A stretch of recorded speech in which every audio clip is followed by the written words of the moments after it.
José de Abreu tinha sido condenado pela Justiça em São Paulo a pagar R$20 mil de indenização para o Hospital Albert Einstein, tá? Porque ele publicou um post em janeiro de 2020, isso antes do documentário, dizendo bem, ele ajudou muito na divulgação do documentário, mas isso foi antes do documentário. Ele tinha publicado um post em que ele atribuía o evento de Juiz de Fora ao Mossad. Então, ele fala do Mossad, fala da visita do Benjamin Netanyahu ao Brasil, logo no início do governo, e ele dizia, até fala do Netanyahu exatamente como ele é mesmo, já chama de um sanguinário, etc.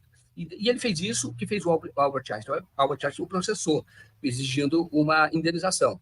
A primeira instância condenou, o Tribunal de Justiça confirmou, e ele foi ao STJ. Agora saiu uma decisão dando razão a ele, porque ele não teve a oportunidade, naquela ocasião, de produzir provas. Provas no sentido de que o Albert Einstein não sofre dano moral. Não existe o dano moral de uma pessoa jurídica, um dano moral presumível, que é presumível no caso de pessoa física. Pessoa jurídica, não. E aí ele tentou demonstrar, falou que era uma liberdade de expressão, que ele estava sendo condenado por isso, e que ele não podia sequer produzir provas, mostrando que o Hospital Albert Einstein não teve nenhum tipo de dano moral, nem outro tipo de dano, já que, apesar vamos dizer assim, a contundência da postagem dele, o próprio Einstein não teve nenhuma perda de cliente, não teve nenhum dano, nesse caso seria um dano material. E aí o STJ, que é o ministro Moura Ribeiro, ele fez vou até confirmar o nome aqui, o Moura Ribeiro, ele fez ele considerou que o Tribunal de Justiça não fez o dever de casa, então que deve refazer o julgamento e explicar, e enfrentar as questões colocadas pela defesa do José de Abreu. Então, achei interessante, é interessante porque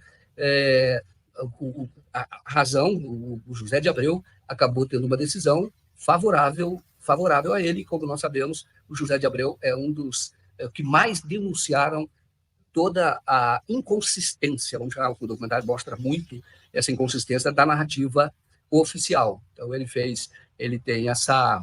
Ele tem esse é uma marca dele, isso é um traço da biografia dele, e será para sempre, né? Essa coragem que ele teve de mostrar, olha, tem mentira desde o início. Então, como a gente está falando da disseminação de mentira, isso mesmo antes do governo, você tem o que acontece antes de começar o governo, que é o caso, por exemplo, de como foi que o Jean Willis foi incriminado, teve que deixar até o Brasil, porque corria risco, né, se continuasse aqui. Você teve... Aqui eu estou tentando achar o nome do ministro. Aqui, tá? Aqui. Então, você teve... Moura Ribeiro, é isso. Tá? Então, você teve lá naquela ocasião, como é que o Jean Willis entra? Mentira, hora de extorsão. Isso depois... Essa metodologia vai para a ABIN. No caso do Jean Willis, o que aconteceu? Houve a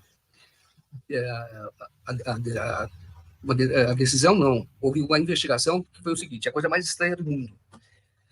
Quando teve o episódio da facada, eu chamo de episódio porque aí você pode... É um episódio da facada, para não usar o outro termo. Aí quando teve esse episódio,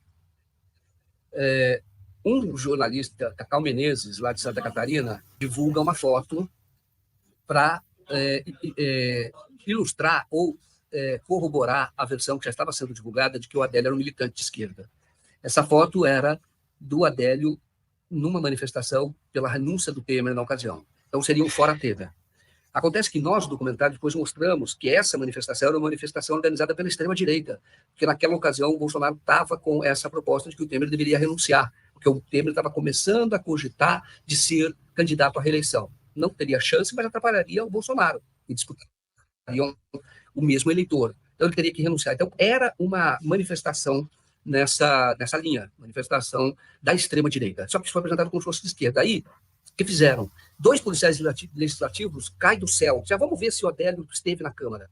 E ali simula uma entrada dele lá na Câmara. E aí começa a dizer, olha, o Adélio tentou entrar na Câmara. E sabe com quem ele foi falar? Aí, essa rede de desinformação começou a publicar. Não, ele foi falar com o Jean Willis. Mentira. Porque quando você entra na Câmara, você não diz, tudo naquela época, você não dizia qual gabinete você iria. E aí isso começou a espalhar. Era o Jean Willis, era PSOL, porque o Adélio tinha sido do PSOL, porém, o que ninguém divulgou, o documentário que vai mostrar depois, é que, na verdade, a vinculação do Adélio em política, a militância dele não era mais com o PSOL, era com o PSD. e lá de Uberaba, do deputado Marcos Montes, que era um dos líderes da bancada do Boi. Então, estou mostrando isso, que veja bem como é que se pega fatos, como é que esse grupo, e isso foi para o nível institucional, isso foi para dentro da ABIN, no órgão ligado à própria presidência da GSI, que é ligado à presidência da República, e eles disseminavam mentira. Antes mesmo do governo começar, eles já tinham todo um esquema para pegar algumas informações que têm uma aparência ou de verdade, faz algum sentido, e fazer uma distorção completa. É assim que o João Willis acabou sendo apontado como um suposto mandante lá daquele episódio.